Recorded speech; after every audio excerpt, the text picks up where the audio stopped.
Eh bien salut à tous, bienvenue sur une vidéo pour savoir où trouver ses jeux rétro en 2023 avec un petit tuto et une petite astuce à la fin de la vidéo bien sûr.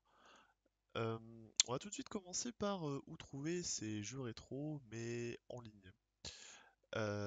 Donc je vais prendre l'exemple par exemple du jeu vidéo Spyro pour Easy Cash.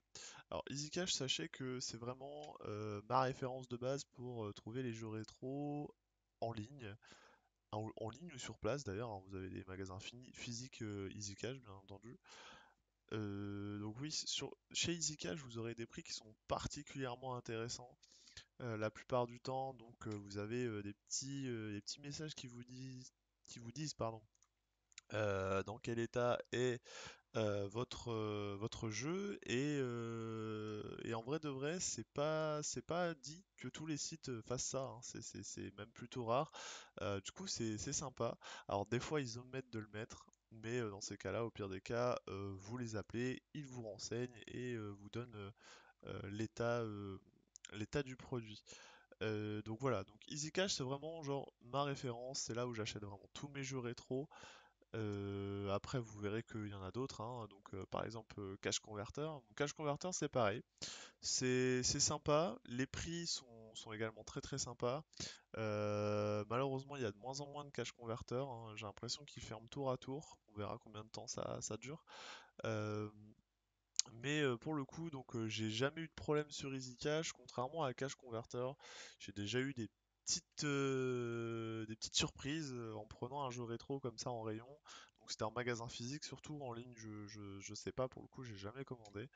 Euh, mais c'est des prix plutôt intéressants. Mais oui, j'ai eu des petites surprises du genre j'achète un jeu, j'ai donc un jeu qui ne fonctionne pas, qui n'est pas rayé, etc. Chez Zcash, je pense que c'est quand même trié, c'est quand même testé. Chez Cash Converter, pas du tout. Donc voilà. Pour les deux sites marchands en ligne, donc c'est surtout EasyCash et Cash Converter, là où je me procure tous mes jeux rétro. Ensuite, je vais vous donner une petite astuce pour évaluer vos jeux rétro. Effectivement, moi j'ai l'habitude de faire des brocantes et donc j'arrive sur le sujet où effectivement les brocantes c'est très sympa pour les jeux vidéo également d'avoir des bons prix pour les jeux rétro. Le problème c'est que bah, il faut y aller très très tôt le matin. Si vous voulez un minimum de jeux et avoir le choix, il faut prendre sa petite lampe torche l'été, on prend la trottinette électrique, on passe dans le rayon très très très... Enfin, on passe dans le rayon. Ouais, je me suis cru au supermarché. On passe dans la brocante très très très vite. Et une fois qu'on a regardé un peu tous les stands, on prend Enfin, on s'arrête à tous les stands de jeux vidéo. On prend le plus intéressant, etc. Bon, faut y aller très très tôt parce qu'il y a beaucoup de chasseurs de jeux vidéo rétro. Et ça devient problématique du coup. Même certains viennent avant l'ouverture de la brocante et encore, il se peut qu'on rate certains magasins enfin, qu'on rate certains stands de jeux vidéo. Donc voilà. Ensuite, pour les jeux vidéo sur les brocantes, il y a un autre petit fléau, c'est que de moins en moins de particuliers vendent des jeux rétro. Quand vous avez des particuliers qui vendent des jeux rétro, c'est topissime parce que vous avez les super prix, parce qu'ils savent tout simplement pas ce qu'ils vendent.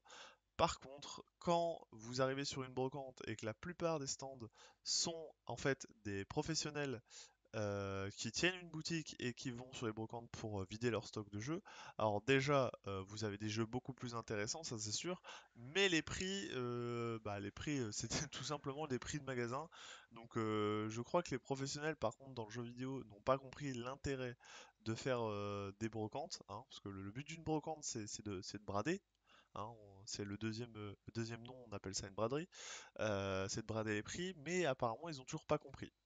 Donc voilà, donc j'arrive sur Argus Jeux, tout ça en parlant des brocantes parce que je fais une liste, en fait je tiens une liste de tous mes jeux vidéo rétro pour que si j'ai un doute, parce que quand on a tellement de jeux rétro au bout d'un moment on sait plus trop ce qu'on a, donc je fais une liste, je tiens une liste à jour et j'indique les prix en face. Euh, et donc, par exemple, je vais vous prendre l'exemple de Spyro sur EasyCash. Hop, alors, je vais regarder l'Argus du jeu. Est-ce que j'ai le premier Spyro? Ouais, voilà, il va me proposer beaucoup de choses. On va lui demander en rétro gaming. Déjà, ça va faire un petit tri. Tac, tac, tac. Normalement, il doit être par là, logiquement. Après, j'aurais pu mettre Spyro the Dragoon. Je pense qu'il aurait trouvé dès le premier coup. Mais là, pour le coup, non. Voilà. Hop, on a le Spyro the Dragoon sur Enfin, donc PSX, je vous expliquerai ce que c'est, mais voilà. Donc, de base, ce jeu, il était coté à 40 euros à l'époque. Bon, il a un petit peu descendu apparemment. Normalement, il devrait augmenter, mais bon, apparemment, selon Argus Jeu, il a descendu. Euh, donc voilà, ça vous donne à peu près une indication en moyenne, hein. Donc évidemment, sur d'autres sites, vous avez plus ou moins en termes de prix. Généralement, c'est aux alentours de 36 euros du coup. Enfin, c'est ce que dit Argus Jeu. J'ai trouvé ce site extrêmement sympa parce que les prix sont plutôt fiables, ils sont plutôt à jour. Bah, pour faire la liste et la brocante, c'est topissime parce que du coup vous avez tous les prix, vous savez à peu près à quoi vous en tenir si vous vous faites arnaquer ou pas sur des brocantes ou même en ligne, hein, parce que même en ligne, du coup vous pouvez voir le prix. Bon là c'est 20 euros, mais boîte abîmée c'est dérayé donc voilà. Dans tous les cas, si vous voyez un Spyro à 40 euros environ, vous êtes sûr que c'est un bon prix, c'est un prix correct et vous vous faites pas arnaquer. Là où je voulais rebondir aussi, deuxième point, là où j'aime bien acheter mes jeux rétro. Donc il y en a beaucoup aussi qui vont dire oui, je parle pas d'eBay, etc., etc. C'est vrai que eBay pour acheter les jeux rétro, ça peut être sympa également. Le problème de eBay, c'est la fidélité, on va dire, l'authenticité et oui, bon, on va dire la fidélité des clients. On peut pas vraiment se fier à eux. Pourquoi? Parce que il y a beaucoup d'arnaques sur eBay, de paiement par PayPal, machin, enfin, toutes ces choses. Ça a peut-être changé un peu maintenant parce que le PayPal a eu plus de sécurité, mais ça n'en reste pas moins que des gens vendent des choses à des prix exorbitants. Des fois, on se perd un peu dans la masse de données et c'est pas évident. Et donc, l'alternative que j'ai trouvée à eBay, c'est un site de e-commerce français qui s'appelle Rakuten. Donc, je pense que beaucoup connaissent. Mais c'est pareil. De ce côté-là, on a des gens qui, au lieu de mettre un jeu à 10 000 euros, hein, parce que oui, ça existe sur eBay, mettent des prix corrects. euh, et la communauté Rakuten fait que tout simplement on se retrouve avec des prix très très abordables, même de particuliers ou même de pros. Euh, voilà, par exemple, complet vendeur professionnel, 30 euros, occasion bon état. Bon, je pense qu'il faudrait lui laisser un petit message pour savoir exactement l'état. Mais en gros, voilà, s'il dit que déjà le jeu est complet, bon, il va pas vous le vendre 30 euros abîmé, sachant que c'est un pro.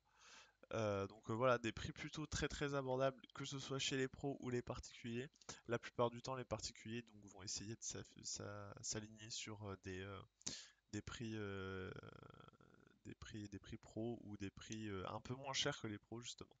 Donc voilà, par exemple celui-là, là, le particulier, qui dit qu'il est en très bon état. Bon, sans jaquette avant, c'est pas du très bon état chez moi, mais c'est pas grave. Donc faut bien vérifier les avis quand même. Euh, mais voilà, Rakuten, super site, je vous le conseille. Et encore une fois, bah, vous pouvez vous fier à Argusio pour voir à peu près les prix. Ensuite, pour ceux qui n'ont pas envie d'investir dans le rétro, parce que oui, ça existe, bon, il y a des personnes qui cherchent la nostalgie et qui ne veulent pas forcément investir dedans. Donc, ma petite astuce, là encore une fois, c'est de télécharger une petite application qui s'appelle ROM Station. ROM Station, c'est tout simplement un navigateur qui va vous permettre de télécharger différents émulateurs comme là par exemple PlayStation 1, PlayStation 2, enfin toutes les consoles rétro en réalité. Donc vous téléchargez l'émulateur et ensuite vous pouvez aller chercher votre jeu comme dans un supermarché, comme ça. Voilà. Il y a une petite file d'attente. C'est totalement gratuit. Voilà. Vous n'avez pas à payer. Si vous voulez payer, c'est pour avoir des services supplémentaires. Euh, voilà, comme le cloud, je sais qu'ils font un cloud par exemple y a pas de file d'attente pour ceux qui payent, etc. Donc il y a une petite file d'attente évidemment, ça prend un peu de temps pour le peu de gigas que ça prend, mais bon, voilà.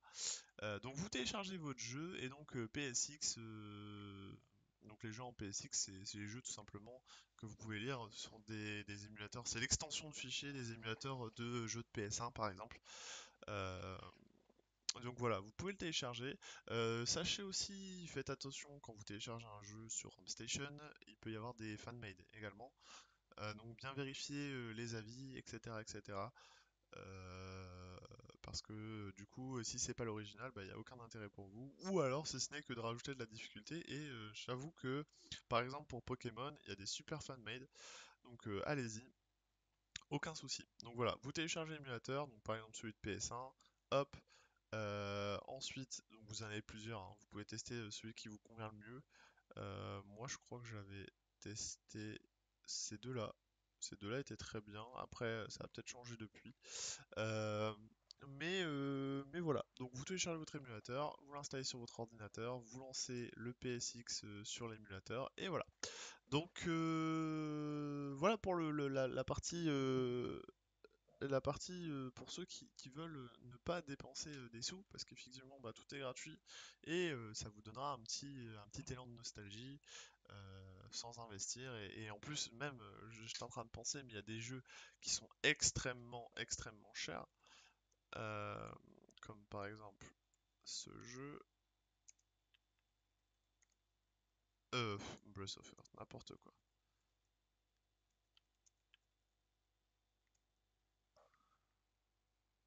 Voilà, comme par exemple ce jeu. Ce jeu sur PS1 par exemple, c'est une plaie à acheter, il est très rare et très cher. Eh bien, sur Home Station, vous pouvez l'avoir tranquillement. Donc voilà. N'hésitez pas, je vais mettre un terme à la vidéo du coup. J'espère qu'elle vous aura plu, que ce petit tuto recherche et avec la petite astuce de d'Argus Jeu vous aura plu. Je vous laisse pour une prochaine vidéo qui sera peut-être un autre tuto ou certainement des gameplays ou des découvertes comme à mon habitude.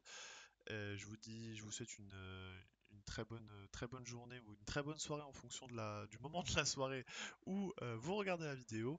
N'hésitez pas à vous abonner, à lâcher un like et à activer la cloche de notification, ça fera toujours plaisir.